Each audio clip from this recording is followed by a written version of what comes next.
Hello, everybody, and this is The Advisor with Stacey Chillemi. Today, I'm so excited because we have our very special guest back today. She has her own podcast on The Advisor. She's part of our podcast community, and today she's here. And I also want to mention, so you're just aware, she is a guitar teacher, she's a coach, and she's a music educator. So she has various hats that she wears, and she's very good at them. And today we're going to be actually talking about bridging the gap from music fan to a player. And I'm very excited because she's going to have me do some things with her. And I'm really excited. So listen and learn because you're going to be really impressed with this. So Charlotte, take it away. Thanks, Stacey. I'm excited too because we've talked enough that I know some things about how much you love music and what your experience is and what your experience isn't. And I feel like it matches a lot of your audience, or at least there's going to be some overlap. And I'm excited because I get to do what I do, which is teaching and coaching. So I chose this topic because it's just so important. And I think it's something that players and non-players sometimes miss, and it really fills in a lot. And it's bridging that gap between loving music and listening to it and actually being able to play it. So we know that the difference is how you hear. We know that musicians hear differently. And, there are all the studies about how if you study music when you're young, it changes your brain. So there's actually a difference in the brain of a musician, but it's not something that you just have to be born with. You exercise it like any other part of your body or brain. You grow this through using it. So it's conventional wisdom and it's good wisdom. And it's wisdom that I've experienced and observed all my life is that as you study music, you do develop this part of your brain and you do learn to listen more completely, more specifically in different ways than a non-listener. And then that makes you a better musician, which makes you a better listener and so on. But here's the thing.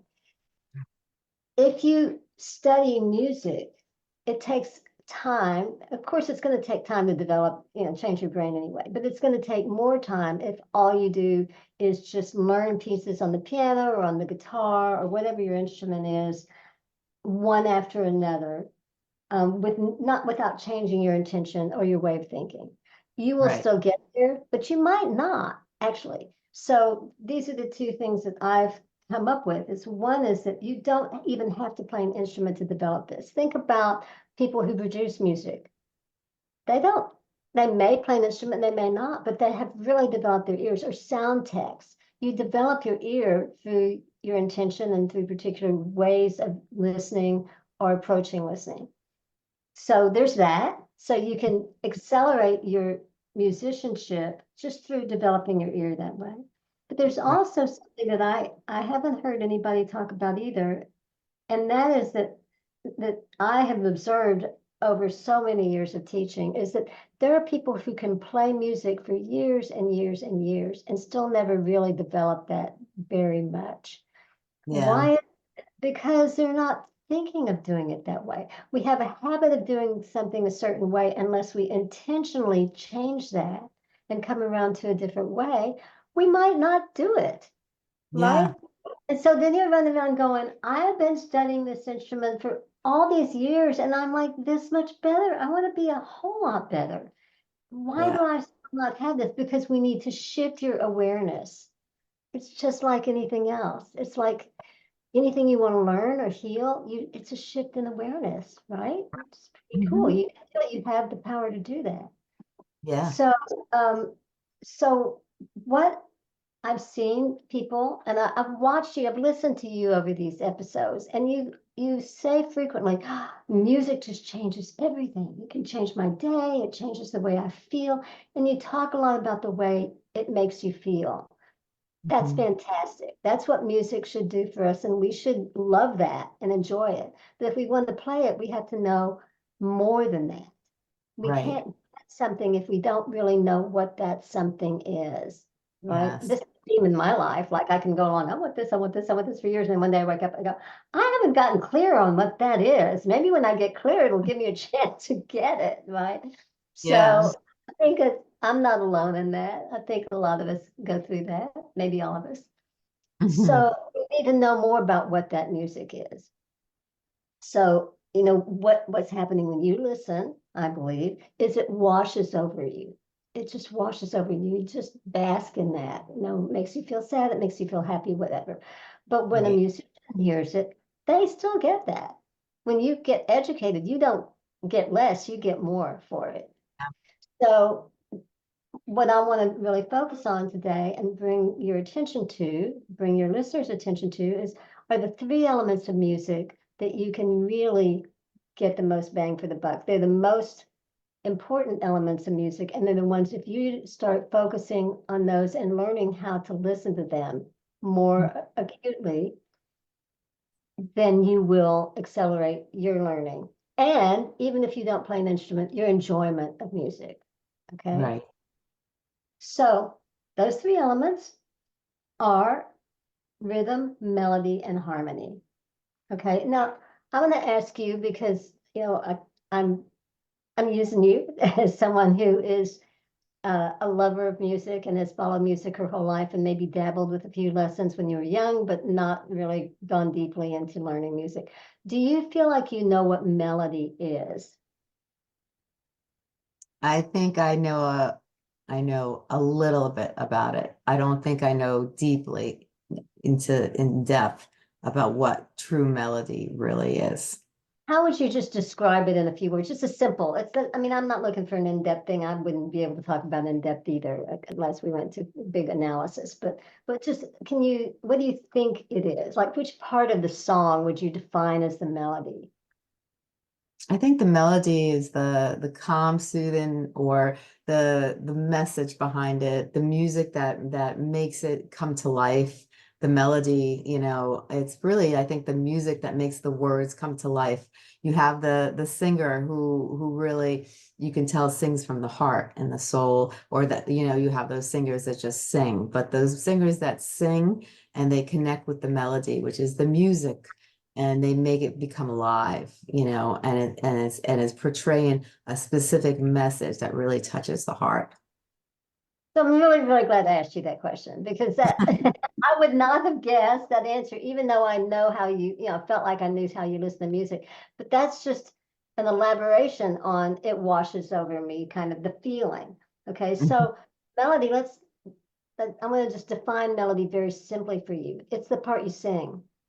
Mhm. It's the melodic line that you would walk away whistling or humming, even if it doesn't have words. It's that Okay. da da da da da da da da da da da da. That's the melody to Mary Had a Little Lamb. Whether you're plunking it out on some kid's instrument or whatever, it doesn't have to be Right. beautiful. It just is the melody as written by the composer. Okay, so Okay. that's good. We have a definition of melody. Okay, now let's see what your idea of harmony is. Do you have a way to describe what your definition of harmony would be? So harmony, to me, harmony is the music that it kind of reaches, it has a certain flow to it. And for me, harmony kind of brings the music, um kind of it kind of connects with me. It's the connection from the music to my soul. It's the sounds behind the words that kind of really first really hit the heart, for me as the listener. You're killing me. You are so perfect. There's not another person on the planet that could give better answers. No idea. Awesome. Okay. So again, you're describing feelings. Mhm. Yay, I'm glad you had those feelings. Now I'm going to tell you what harmony is. Okay, Okay. two or more notes played simultaneously. Okay. So that's what we call chords. Like if you're strumming a chord on the guitar, finger picking, but if you're playing a chord on the guitar, or when you're playing the piano, usually the chords are in the left hand if you're playing the melody in the right hand. So some instruments can't produce harmony. A flute Okay. can't produce harmony unless your ear can follow it, arpeggios like a chord played one note at a time. But in the conventional way of thinking of harmony, you have to be able to produce at least 2 notes simultaneously. So that's the Okay. harmony. Okay. So now, guitar is my instrument, my primary instrument. So what we're down to is melody is the part I'm going to sing, or maybe lead playing if it's playing the melody, not just improvisation, but if it's playing the given melody that the composer wrote. So we have melody, we have harmony, which is the chords that you play. Okay, now we Mhm. have a thing that might be a little, there might be more overlap in the way people would describe it, which is rhythm. So do you want to have, weigh in on what you think rhythm is? Rhythm is the music that has it has kind of like a upbeat rhythm, or it may have a different vibe than upbeat, but it's the rhythm of the music, the repetitive sound that kind of makes the song, actually you know give it life, and bring That meaning. drives it, and yeah, and gives, okay, I like that. So one of the things you said is repetitive, and that was indicative of one of the types of rhythm in a song, which is we're going to call the pulse. Okay. It's like it keeps going and repeats, right?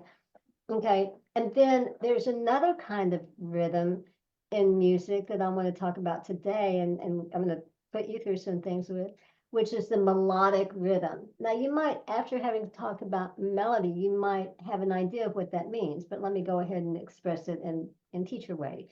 You have Okay. the melody, and then you have the rhythm of the melody, the melodic rhythm. So, in other words, like if you're saying, I've been working on the railroad, the melodic rhythm would be,